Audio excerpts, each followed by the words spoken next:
You're listening to the Author Stories Podcast,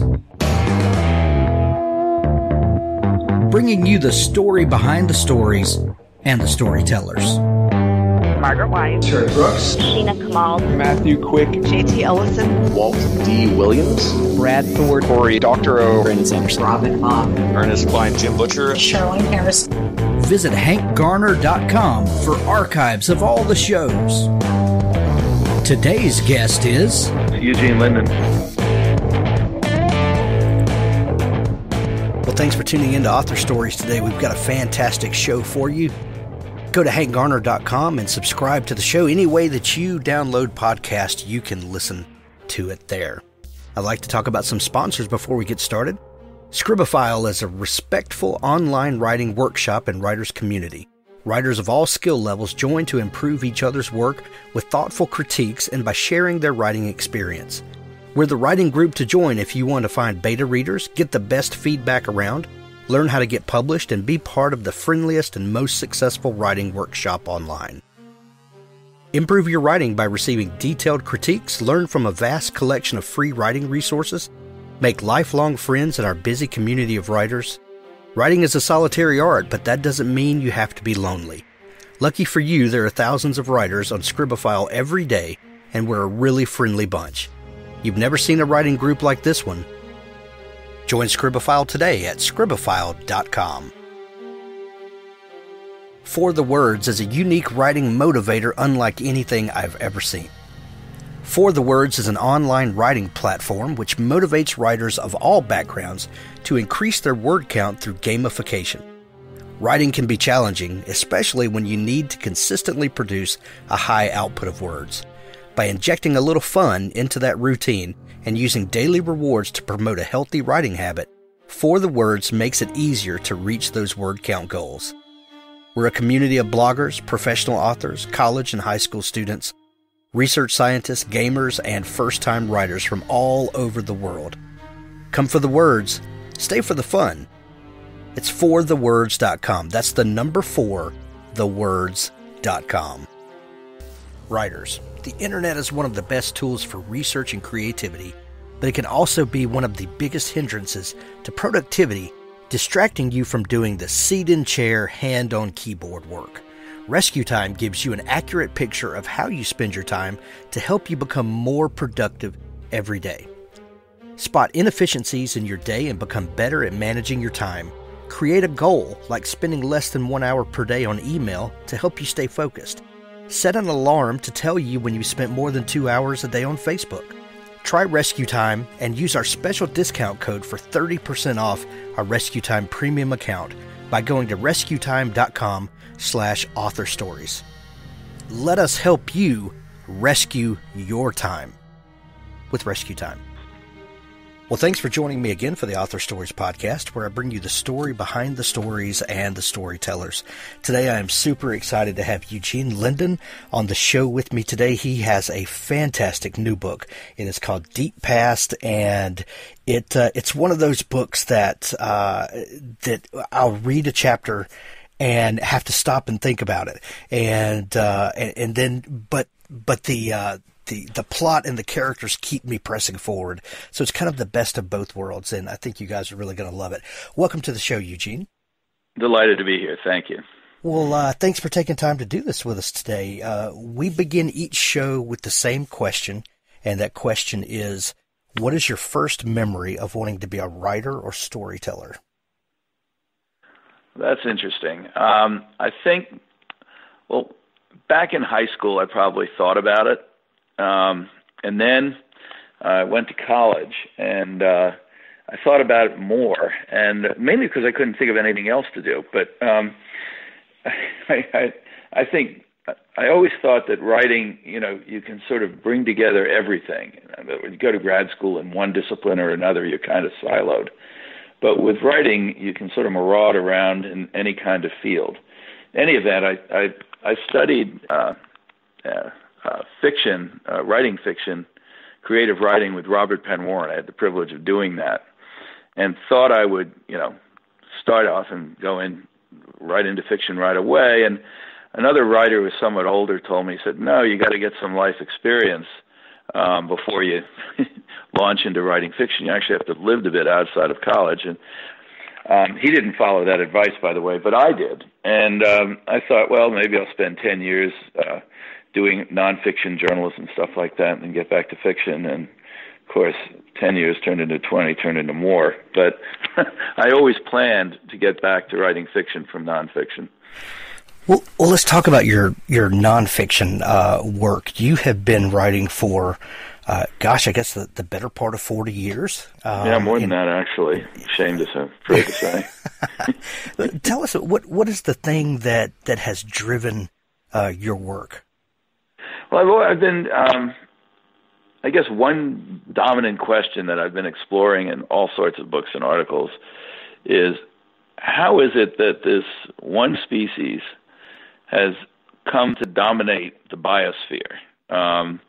And what is it about us that we've become a geophysical force? And, how is it that we changed from, like one question that I think about a lot is that if we disappeared off the map 20,000 years ago, say, we're the same as we were then. But if we disappeared then, we wouldn't have left a trace. If we disappeared now, we've utterly reworked the world. So we've become this enormously consequential species, and I sort of explored all the byways of that. What is it that gives us our rights in nature? What is it that enabled technology to flower the way it has, the consumer society to evolve? What is it makes it different than other creatures? And that's a strong motif of my career, is writing about our intelligence versus animal intelligence. What are the commonalities? What are the differences? Things like that. Did you approach your nonfiction scientific work with a thesis? Did you have a clue what you were looking for, or has your writing and the work you've done taken you to places you never would have imagined? Well, both, but you're the first person who really asked me that question, and I've been waiting for it for a long time. I'll tell you, I had an idea. I had like almost an epiphany or vision when I was in college, just about how the consumer society worked. I mean, what is it about us? I don't want to get too deep into this because it'll slow things down, but I had this realization that it's like a perpetual motion machine, because it's sort of driven religious needs to the margins, but those needs don't go away, as I go into psychology and Jung and people like that. And they research, and what has happened is that at the margins, these sort of needs for something beyond material rise up, and they're captured as consumer interest and transformed in consumer interest. So what I realized is that the consumer society is kind of like a perpetual motion machine that actually its mobilizing energy are the very discontents that it causes, and it captures them, and that energy, and that energy drives purchases and drives the consumer society. Now that, I've reduced a book called Affluence and Discontent just into 4 sentences or 5 sentences there, but that was the kind of central vision I had, and then most of my writing has been exploring various aspects of that idea. And how it emerged, where it came from, what were the tributaries in Western thought, things like that. I don't wear it on the sleeve of any book except for Affluence and Discontent, and then another nonfiction book I did a few years back called The Future in Plain Sight. But that's sort of at the core of things, and then that's led me in many directions, and of course I've discovered new things along the way that's why I say both. Sure. The new book, Deep Past, explores the idea, and you've touched on it, that humanity is special in some way, if you want to use that kind of word, that and maybe special just because we dominate, but that we in geologic time we showed up on the scene in the blink of an eye and have dominated the entire discourse of everything. When did you start realizing that this was a thing, and kind of putting that into perspective? When did that focus come into view for you? Well, a long time ago. Again, it was kind of the origin theory of all my writing was wondering about how we achieve this special place and the incredible short amount of time it took us to do this. When you think, and this is what led to this novel, by the way. So when you think about it, organized brains have been around for over 500 million years. Our intelligence flowered in really a few 100,000 years. I mean, you can go back 3 million years when we began to 5 million years began to diverge from other great apes. But really, it's the past few 100,000 years that saw the tremendous surge in brain growth. Right? That's a blink of an eye geologically. So that's one thing. The second thing is what I've discovered in writing about animal intelligence over all these years is that it's much more widely shared, that some degree of intelligence and awareness is much more widely shared in the animal kingdom than we ever realized, say, 40 years ago. And it turns out that having some degree of intelligence is a kind of efficient adaptive strategy. You can't hardwire an animal for every eventuality. So you see, primitive and types of decision-making and problem-solving in all sorts of animals we wouldn't expect. So that's the second thing. And then the third thing is that, as I mentioned before, if we'd gone extinct 20,000 years ago, we would have left no trace. So I put those together, all those ideas together, and I thought, gee, if we could come along in a blink of an eye, as you say, over the great span of history, who's to say some other intelligent creature hasn't arisen and gone extinct? And that's the central premise of Deep Past, is the discovery of this ancient intelligence. And it draws on all these big ideas I've been exploring over time, ideas like the idea of convergent evolution, which is that over time, evolution will optimize an animal for a particular ecological niche or task. Like a pangolin and an anteater are incredibly different, but they look almost exactly alike because they do the same thing. And I wondered maybe that applies in the realm of higher mental abilities as well. Another big idea was it's a subtle idea, I think. It's called the notion of an ecologically surplus ability. And I know that's a heavy-handed phrase, but what it means is that maybe you equip an animal to do something, like you give a dolphin extraordinarily sophisticated sonar, and with it comes as an added benefit a kind of smidgen of consciousness, or whatever you want to call it. And so maybe our intelligence and consciousness and awareness is a byproduct of abilities that developed in response to prosaic, ordinary evolutionary forces, And then another idea is that this notion, there's two ideas. It's island biogeography, the idea championed by a great biologist, E.O. Wilson, which is that in islands, there's less diversity. And so animals they can grow or shrink to occupy different ecological niches that on the mainland are already occupied. And so you get evolution gone wild. In other words, on the island of Crete in ancient times, there was a mammoth that shrunk to the size of a Great Dane. On the island of Anguilla in the Caribbean, there was a rodent that got to be 300 pounds. So, island biogeography or the island rule can give you basically a mouse bigger than an elephant. And so that idea, you can see how in an island situation, some adaptation might go wild. That adaptation might be intelligence. So I pulled from all of these different ideas, and I thought, well, gee, you could make a plausible case, a pretty convincing case of something truly what seems impossible and fantastical, which is intelligence on our scale, appearing and disappearing in the past, but which was entirely, based on, defensible science and credible theory. And that's, the thought experiment that gave rise to the book.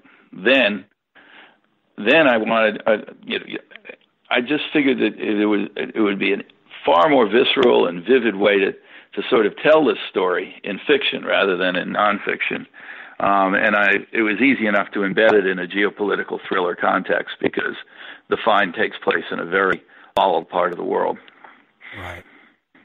In the same way that an astronomer or an astrophysicist ponders the vastness of the universe and our place in it, can be very humbling. As you're dealing with looking into our past and our place in the world, and then contemplating things like that we could have gone extinct 20,000 years ago, and the precarious nature of our very existence. As you start learning more and writing more about this and digging into all of the discoveries that you've made, does it have that same effect that you're just awed and humbled that we're even here? Absolutely. Absolutely. I mean, that's the whole idea, is that there's so many accidents that happened that led us. A lot of them have nothing to do with our intelligence, for instance. Right. We're very the lucky. The last 8,200 years have been a Goldilocks climate for humans. You go back 3 million years, or 2.7 million years to the start of the ice ages. I mean, there have been 100,000-year periods of complete climate upheaval. And they actually shaped our evolution. I mean, in an odd way, climate change and natural climate change, bad climate was good for building humans. And of course, once we were built about 200,000 years ago, good climate was necessary for our expansion of numbers. I mean, 10,000 years ago, there were probably 5 million people on the planet. And that number rose to maybe 210 million by the year zero in the Christian era. And now we're 7.4 billion. And even, like during the Little Ice Age, which was started in about 1400s ended in the beginning of the 19th century, Europe's numbers stagnated for 400 years. So, weather, which we don't really think about, and that's a key element in this book because it has to do with the disappearance of this ancient species, is really let me control the climate, and I will give you any species you want, including humans, it turns out. So yes, it all puts our grandeur into perspective. We've been around for 200,000 years or whatever. What's the bet that we're going to be around for 1 million years, another 800,000 years? I'd say they're extremely low odds. They may be, we may be lucky to get out of the next 100 years. So, absolutely, the intelligence that I imagine in this book flowered like 5.5 million years ago. It came and went in a similarly short period of time, a few 100,000 years,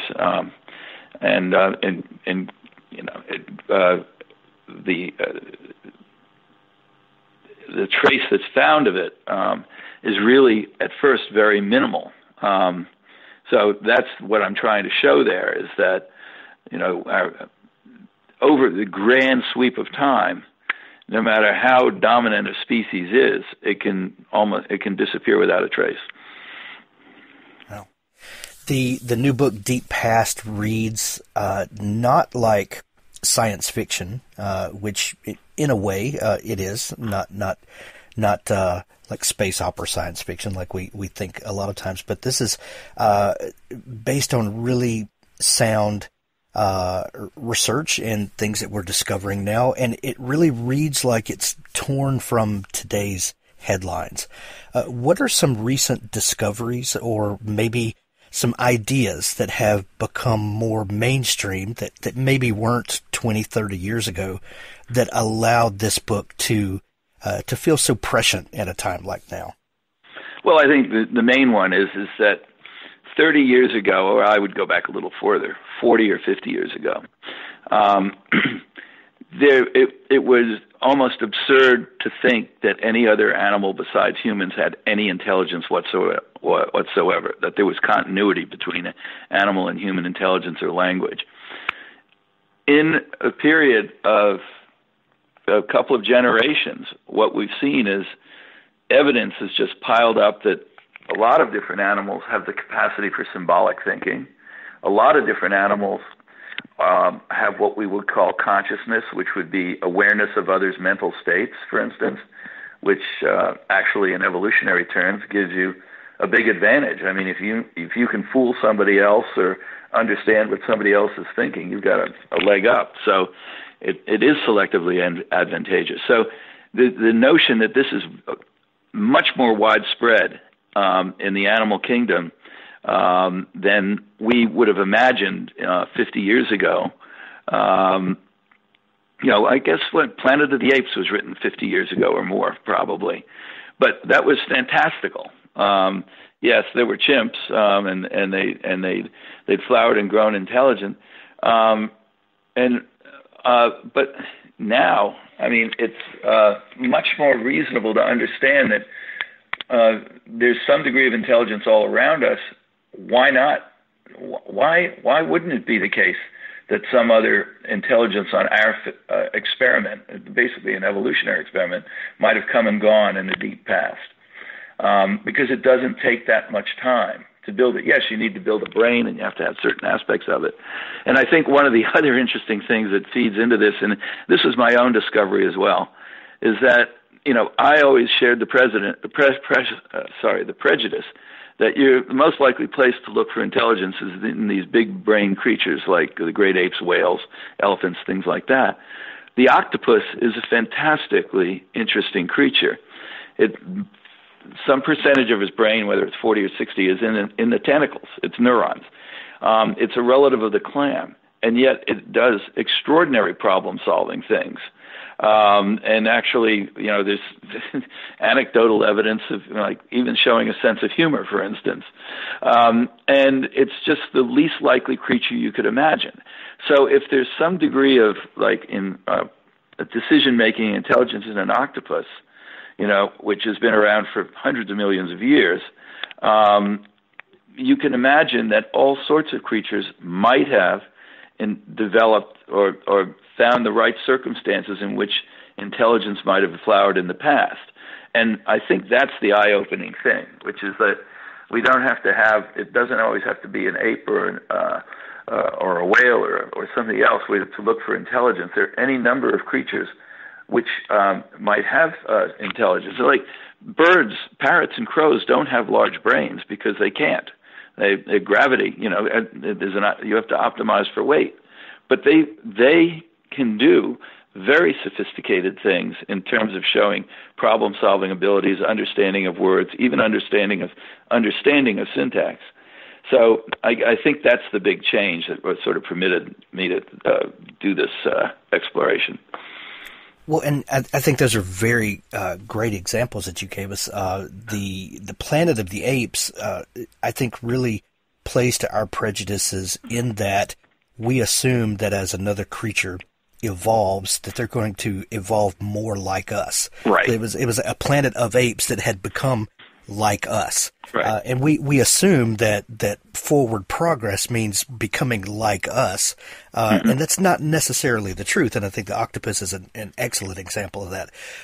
So as we look to the past and start realizing that maybe we're uncovering things that didn't become like us, but that doesn't mean they're not advanced. What do you think that means for the future as we watch the world around us and see how things are moving forward, and maybe not in the way that we assume would happen?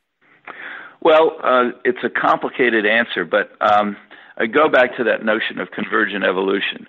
In other words, I think that a mental state that is where people are trying to gain advantage in a large, complex society is going to converge on a kind of type of awareness where you can fool other people, where you can understand their mental states, and that will occur in a bunch of species. But I also think at the same time that the mode through which the intelligence flowers, go back to that notion of ecologically surplus ability. In other words, if it comes out of a pre-existing ability that's solving a utilitarian issue, like having an extraordinary sense of hearing or this or that, it'll shape the type of intelligence you might have. And that was part of the fun of this book, because I got to explore, in inventing this intelligent creature, an intelligence that's in some degrees like ours, but in some degrees extremely different. If you get into the book, you'll see that the intelligence that they discover, is extraordinarily sophisticated in some ways, but much more benign than ours. It much more at home in a world of, say, like quantum mechanics than we are, where Einstein never could actually accept that that's the way the world was structured. So I think there's no, to go back to what you're saying, there's absolutely no inevitability that whatever successive intelligent species arrives and takes our place, because in over the next several 100 million years, has to be like ours. It's not like we're an evolutionary experiment. By the way, at this point, it's not going particularly well. So it's conceivable that some other more different type of intelligence, more harmonious with the needs of the planet, might emerge at some point. Yeah. Well, the book Deep Past, I know we've talked about some kind of big, heady, scientific topics that definitely informed this book. But this is a page-turning thriller. This is fiction that makes you want to keep pressing toward the end of the book. Tell us about Claire Knowland, and what's the story that starts taking place here that gets Claire on this adventure? Okay. Well, Claire is a 32-year-old scientist who's frustrated and has been frustrated in the past in exploring animal intelligence. She's working in Florida at research on infrasound with elephants, and because it's going so well, there's a problem. It emerges. Her funders have a problem with an archaeological dig in Kazakhstan, where the leader of the expedition has been taken sick and had to be evacuated on an emergency basis, and they need somebody to temporarily look over it. And because her project basically runs itself, they ask her to take the university and the foundation that's funding her ask her she'll take a temporary leave and just oversee this project until the guy comes back. So that puts her over there, and she's actually without giving too much away. Anyway, I can give this away. She's brought over to oversee a project looking about the domestication of horses, some many thousands of years ago.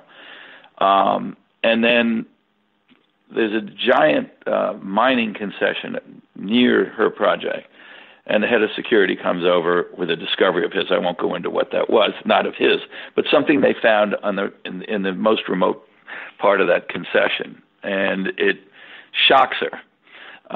And what happens from there is there's a leitmotif of the book, which is the difficulty of a scientist who makes an extraordinary new discovery, bringing that to light without that discovery being dismissed as like cryptozoology or something like that. In other words, it's not so much what you discover, but who believes that you've actually discovered something that's important in science. You can discover anything, but if you can't get published in the right journals or whatever else, you're consigned to the fringes. And there's an immune system in science, in the scientific establishment, which is a healthy thing to some degree because it protects it, from undisciplined ideas and things like that. But it also protects it from new ideas to some degree.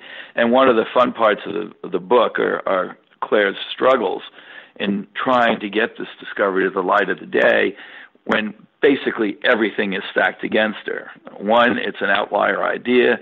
Two, she has to deal with corrupt officials in the area where the discovery is made. She has to deal with basically Cold War great power conflict and geopolitical shenanigans, and then the machinations of this oligarch who has aspirations to take over the whole area. And so she finds herself fighting battles on all fronts, on the credibility front, and then ultimately she's fighting for her life at one point. And it was interesting to sort of lay this story into this geopolitical thriller context, because I started writing it some years back, and one of the things that the plot centers on is Russia's desire, and the desire of certain oligarchs in Russia, to sort of reconstitute the Soviet Union. And of course, since I began writing it, they invaded and seized Crimea, giving a great deal of credibility to what happens in this book at some point.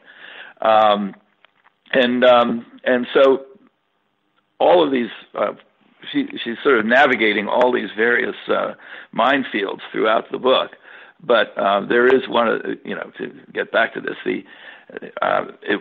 one of the more fun parts of writing this was sort of going into the incredible kabuki dance you have to do in science to sort of bring a new discovery to light and have it actually be listened to. Well, it's really an interesting metaphor for the kind of macro luck of the very chance that we're even here, and all of the things that had to happen for us to survive. This deep past is really kind of a micro look at that through Claire's journey, is that all of the things that had to go right for her to get this discovery. It's more than just making the discovery. The fact that anyone will ever know about it is another miracle of luck. That everything has to work just right. It's really fascinating the way that plays out on a micro scale. Well, I mean, that's the largest point of the book, which is that intelligence occurs in a social context, there's a whole lot. In other words, her journey is really it speaks a lot about the nature of intelligence itself. In part of the book, I have people talking about what human activity best expresses our intelligence, and in a playful way, I use poker. The card game, because on the one hand you need quantitative intelligence, on the other hand you also need social intelligence, and you need a fantastic memory. And I'll give you a brief example of why I think that. Somebody I know is married to a physicist at MIT who was fantastic at online poker, because obviously it's anonymous. And he thought he was so good, he went out to Vegas and joined, one of the World Series of Poker things, and got slaughtered, because it turned out that he didn't have the social intelligence and the kind of ability to mask his own emotions that's necessary when you're playing with other people. So in terms of quantitative intelligence, the guy was off the charts. In terms of the kind of intelligence that makes a difference in the world, he wasn't, at least in this particular case. The other players were, in essence, quote unquote, more intelligent than he was, because they had all the various aspects of intelligence. And that's one of the things, I hope the reader would take away, is that the slippery notion of intelligence. It's not just one thing, and it always occurs in a social context. And if it has no impact on the world, does it even exist? Eugene, do you think there are any recent discoveries that may be coming to light or have come to light that will help us to continue to challenge these notions of that we're it and there's never been anything before us? Well, I think, look, I've been asked this question a couple of times, and I struggle with an answer, but I think if intelligence itself is a useful adaptive strategy that's widely spread in the universe, I mean in the biosphere here, and not some freak accident that occurred in only one species, but is part of a continuum, I think it's highly likely that at some point we are going to discover evidence of something like what I posit in this book, because nature is always experimenting, and some things work out, some things don't, and the things that don't work out, we stumble upon. Now look at what's happened recently. First, there was a discovery of what are the so-called Hobbits about 5 years ago, these tiny little relic species that still we're struggling to figure out what they are. They are human-like, but diminutive. They look like Homo erectus, but they lived, 50, 60,000 years beyond the expiration date of Homo erectus. And that totally scrambled the map of our evolution. Now, like a month or two ago, a discovery of another diminutive species on an island in the Philippines. And so what it's saying is that the evolutionary history of humanity is, not this arrow leading to us, but a far more complex picture with lots of different experiments of creatures of different sizes, with different skills, with different brain sizes. And then we just happen to, be the lucky ones in the end of the day. And so, I think that everything the things that we've been uncovering and are utterly reworking our view of our place in the world.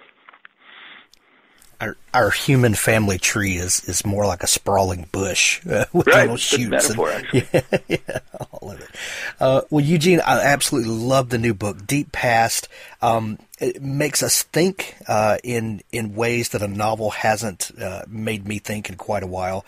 But more than that, or in addition to that, it is a fascinating, thrilling read, and I absolutely love it. I'm sending everybody to get their copy of it. It's out, available everywhere now in hardcover, ebook edition for your Kindle or Nook or however you consume those, and audiobook.